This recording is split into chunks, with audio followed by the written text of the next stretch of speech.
Mazmur pasal 31 ayat 24a. Kasihilah Tuhan, hai semua orang yang dikasihinya. Ada satu perintah, ada satu nasihat di situ. Kita ini adalah orang-orang yang dikasihi oleh Tuhan. Amin, saudara-saudara. Kalau tidak, kita tidak mungkin bisa mengenal kepada Yesus Kristus. Kita percaya kepada Yesus. Tuhan begitu mengasihi kita. Itulah sebabnya kita harus mengasihi Tuhan. Firman Tuhan berkata, Tuhan itu mengasihi kita dengan satu kasih yang kekal.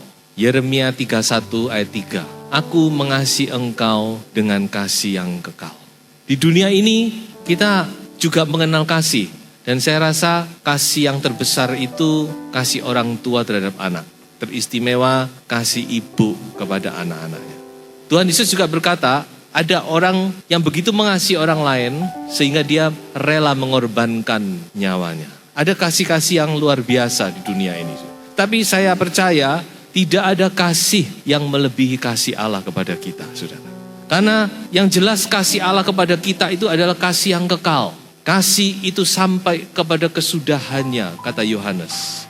Jadi kasih Allah kepada kita itu begitu tidak terukur. Panjangnya, lebarnya, tingginya, dalamnya. Itulah yang Rasul Paulus katakan kepada sidang jemaat di Efesus. Di dalam Efesus pasal 3 ayat 18, di situ ada satu doa dari Rasul Paulus. Aku berdoa supaya kamu bersama-sama dengan segala orang kudus dapat memahami betapa lebarnya dan panjangnya dan tingginya dan dalamnya kasih Kristus, dan dapat mengenal kasih itu sekalipun ia melampaui segala pengetahuan. Jadi jelas kasih Allah itu begitu lebar, begitu panjang, begitu tinggi, begitu dalam.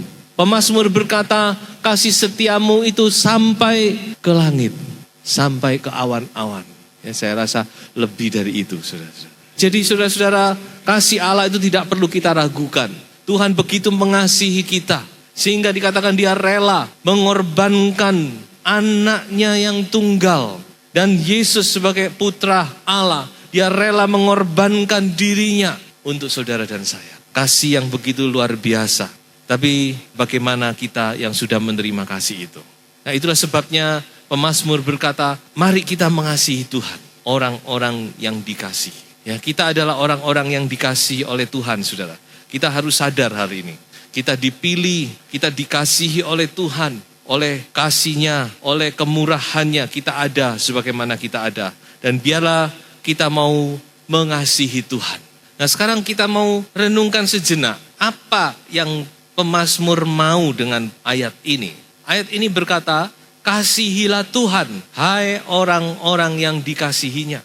Saya yakin pemazmur berkata ini, saudara-saudara, kita diminta untuk mengasihi Tuhan lebih dari sekedar hanya perkataan. Kita bisa saja berkata, aku mengasihi engkau. Tapi saya rasa lebih dari itu. Pemazmur menulis ayat ini, kasihilah Tuhan, hai semua orang yang dikasihinya. Dia punya satu maksud yang mendalam di sini. Lebih dari sekedar kita menyanyi, aku mengasihi engkau. Lebih dari itu, saudara-saudara. Karena mengasihi Tuhan itu dikatakan oleh firman Tuhan, kita harus mengasihi itu dengan segenap hati kita. Lalu bukan cuma sampai di hati, tetapi dengan segenap jiwa. Jiwa itu di situ ada perasaan tentunya. Kita mengasihi Tuhan, kita ungkapkan itu juga dengan perasaan kita.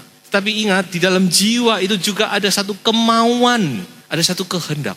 Kalau kita cuma mengasihi Tuhan, cuma sampai berhenti di perasaan, saya rasa itu tidak cukup, saudara-saudara. Ada kehendak di situ. Dan dikatakan juga kita harus mengasihi Tuhan dengan segenap kekuatan. Ini berbicara tentang satu perbuatan, saudara. Jadi kasihilah Tuhan itu tidak hanya cuma berhenti kita mengasihi Tuhan, Tuhan lihat hatiku. Kita mengasihi Tuhan, kita nyanyi. Bukan cuma berhenti sampai di situ. Tapi ada langkah-langkah konkret yang terselubung, yang tersirat di dalam ayat ini. Bagaimana tindakan kita, bagaimana wujud kasih kita kepada Tuhan itu. Nah, inilah yang coba saya akan ungkapkan. 3 hal saja yang saya rasa mencakup. Yang pertama, apa yang Tuhan inginkan dari kita? Kita mengasihi Tuhan. Tuhan ingin kita lebih mengenal Dia, lebih mengenal Tuhan. Ini saya rasa satu hal yang paling umum. Kalau kita mencintai seseorang, kita tentu ingin lebih mengenal orang tersebut. Kita ingin lebih jauh, lebih intim, lebih akrab, lebih dekat dengan orang tersebut. Itu saya rasa itu pasti, saudara.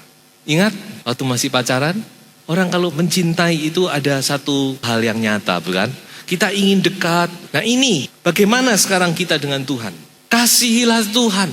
Tuhan ingin kita punya satu tindakan yang nyata, yaitu kita lebih dekat dengan Dia. Kita senang memandang wajahnya di dalam doa, di dalam hadiratnya.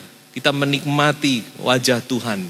Kita senang mendengar suaranya di dalam ibadah, di dalam kita membaca firman Tuhan. Bagaimana hubungan kita dengan firman? Di situ bisa dilihat cinta kita kepada Tuhan. Jadi ada sesuatu yang Tuhan ingin dari kita. Coba kita baca Hosea 6 ayat 6. Sebab aku menyukai kasih setia dan bukan korban sembelian, dan menyukai pengenalan akan Allah lebih daripada korban-korban bakaran. Coba saudara perhatikan, aku di sini huruf besar. Jadi ini adalah Tuhan mengungkapkan isi hatinya. Di dalam terjemahan bahasa sehari-hari dikatakan demikian, aku lebih suka kamu mengenal aku dan selalu mengasihi aku daripada kamu membakar dan mempersembahkan korban kepadaku. Jadi Tuhan itu senang kalau kita itu lebih rindu mengenal Dia, lebih rindu mencari Tuhan, ingin selalu dekat dengan Tuhan. Nah inilah yang pertama. Jadi Tuhan itu ingin kita lebih mengenal Dia, lebih hari lebih dekat kepada Tuhan. Sebagai perwujudan kasih kita kepada Tuhan. Itu yang pertama, saudara-saudara. Pemazmur berkata, di dalam Mazmur 73 ayat 28 dikatakan, aku suka dekat pada Allah. Inilah satu pertanda bahwa kita mengasihi Tuhan. Kita suka mendekati Tuhan, bahkan lebih hari lebih dekat dengan Tuhan. Yang kedua, saudara-saudara, apa yang Tuhan mau? Coba kita lihat itu dari perkataan Tuhan Yesus. Di dalam Injil Yohanes pasal 14 ayat yang ke-15. Jikalau kamu mengasihi aku, kamu akan menuruti segala perintahku. Perhatikan ini, saudara. Ya, perkataan ini tetap sampai saat ini tetap didengungkan, saudara. Tuhan mau satu bukti kalau kita mengasihi Tuhan. Dan buktinya yaitu kita menuruti perintah Tuhan. Atau dengan lain kata, kita mau melakukan perintahnya. Melakukan, ya kita belajar.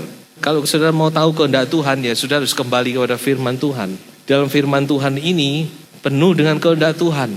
Salah satunya coba kita baca di dalam 1 Tesalonika pasal 4 ayat yang ketiga. Karena inilah kehendak Allah pengudusanmu, yaitu supaya kamu menjauhi percabulan. Nah ini saudara. Bukti kalau kita mengasihi Tuhan. Ada satu tindakan yang nyata. Percuma kita nyanyi, kita ngomong, kita ungkapkan itu dengan kata-kata. Tetapi dalam keseharian kita tidak melakukan kehendak Tuhan. Makanya tadi saya katakan mengasihi Tuhan itu bukan sekedar lip service. Bukan sekedar cuma kata-kata tok. Tapi Tuhan mau tindakan kita. Apa buktinya kalau kita mengasihi Tuhan? Yaitu kita melakukan kehendaknya. Belajar, saudara. Tuhan mau salah satu di sini kita lihat, yaitu kita hidup di dalam pengudusan. Pengudusan itu artinya kita terpisah, dipisahkan untuk Tuhan. Kita lihat keadaan dunia sekarang ini, saudara. Sementara dunia dipenuhi dengan segala macam kenajisan dan segala macam hal-hal yang tidak benar. Kita harus terpisah dari itu. Itu namanya pengudusan. Satu lagi, coba kita baca masih di 1 Tesalonika pasal 5 ayat 18. Mengucap syukurlah dalam segala hal, sebab itulah yang dikehendaki Allah di dalam Kristus Yesus bagi kamu. Mengucap syukur dalam segala hal. Belajar, saudara-saudara, menghadapi segala sesuatu kita mengucap syukur. Nah, ini juga kehendak Tuhan. Jadi saudara-saudara, kita lihat bahwa Tuhan mau kita lebih hari, kita lebih taat kepada firman-Nya. Kita lebih hari, kita lebih melakukan kehendak-Nya. Yang ketiga, coba kita baca itu di dalam Injil Yohanes pasal 21 ayat yang ke-15. Di sini ada percakapan antara Tuhan Yesus dengan Simon Petrus. Sesudah sarapan, Yesus berkata kepada Simon Petrus, "Simon anak Yohanes, apakah engkau mengasihi aku lebih daripada mereka ini?" Jawab kepadanya, "Benar Tuhan, engkau tahu bahwa aku mengasihi engkau." Kata Yesus kepadanya, "Gembalakanlah domba-dombaku." Nah, yang ketiga, coba sudah perhatikan, apa yang Tuhan minta, apa yang Tuhan mau? Gembalakanlah domba-dombaku. Mungkin saudara berpikir, ini kan untuk pendeta, untuk gembala. Tidak, memang ayat ini juga untuk hamba Tuhan, untuk pelayan Tuhan. Tapi sebenarnya kita ini, setiap pribadi, kita ini juga gembala, saudara. Paling minim kita ini adalah gembala dalam rumah tangga kita sendiri. Karena penggembalaan itu adalah pastoring is parenting. Jadi penggembalaan itu adalah kita menjadi orang tua. Coba kita baca bagaimana penggembalaan dalam 1 Tesalonika pasal 2 ayat yang ke-7. Bagaimana Paulus menggembalakan sidang jemaat Tesalonika. "Tetapi kami berlaku ramah di antara kamu, sama seperti seorang ibu mengasuh dan merawati anaknya, demikianlah kami dalam kasih sayang yang besar akan kamu, bukan saja rela membagi Injil Allah dengan kamu, tetapi juga hidup kami sendiri dengan kamu, karena kamu telah kami kasihi." Jadi coba saya perhatikan ini, penggembalaan ini. Seperti seorang ibu yang mengasuh dan merawat anaknya. Ini peranan ibu, mengasuh dan merawat dan mengasihi. Coba sekarang kita lihat peranan Bapak. Ayat yang ke-10. "Kamu adalah saksi, demikian juga Allah, betapa saleh, adil, dan tak bercacatnya kami berlaku di antara kamu yang percaya." Ini teladan ya. "Kamu tahu betapa kami seperti bapak terhadap anak-anaknya." Sekarang bapak. Jadi pengembalaan itu juga jadi ibu, juga menjadi bapak terhadap anaknya. "Telah menasehati kamu dan menguatkan hatimu seorang demi seorang, dan meminta dengan sangat supaya kamu hidup sesuai dengan kehendak Allah yang memanggil kamu ke dalam kerajaan dan kemuliaannya."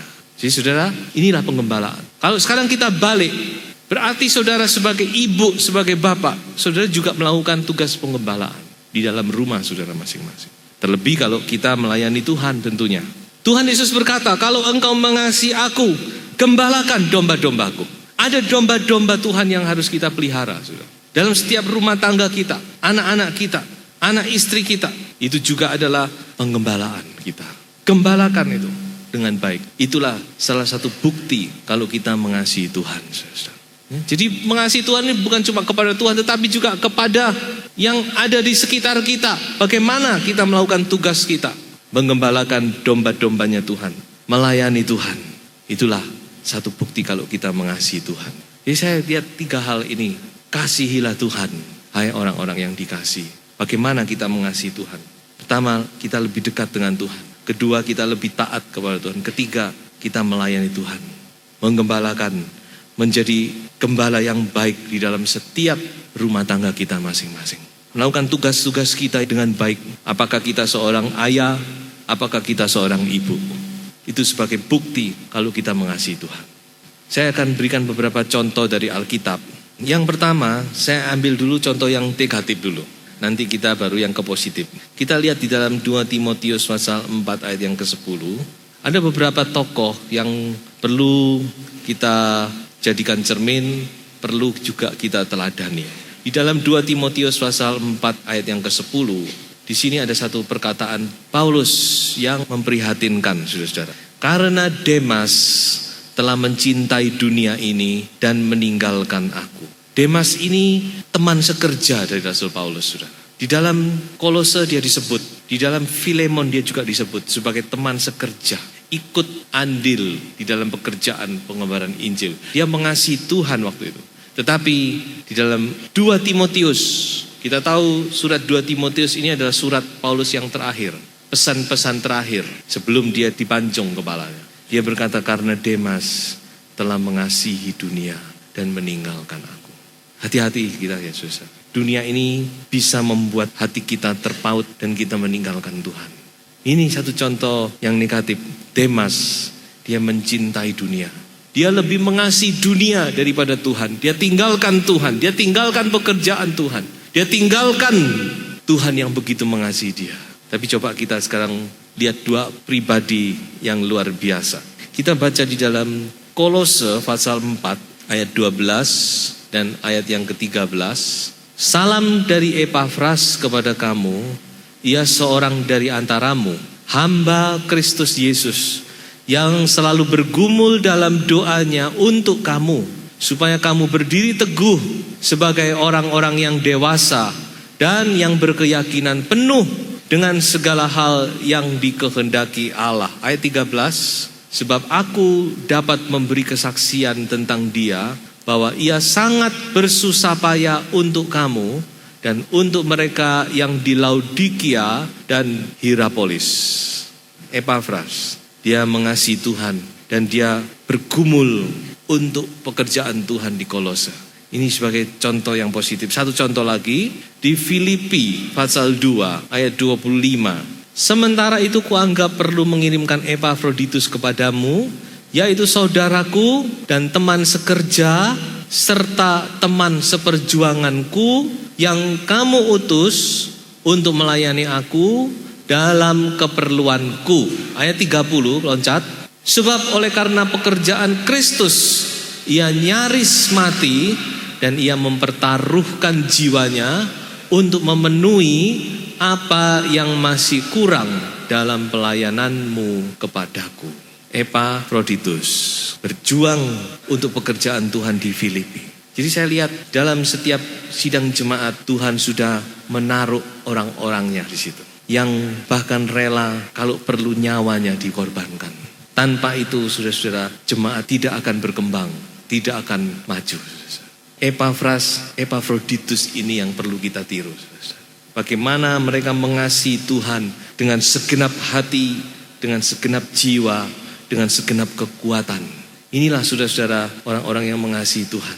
Jadi kita lihat di akhir zaman ini ada dua kelompok orang percaya. Ada mereka yang lebih hari lebih mengasihi Tuhan, tetapi ada orang-orang yang akan gugur seperti Demas karena mengasihi dunia. Biarlah kita menjadi kelompok yang pertama, orang-orang yang lebih hari lebih mengasihi Tuhan. Kasihilah Tuhan, hai orang-orang yang dikasihi.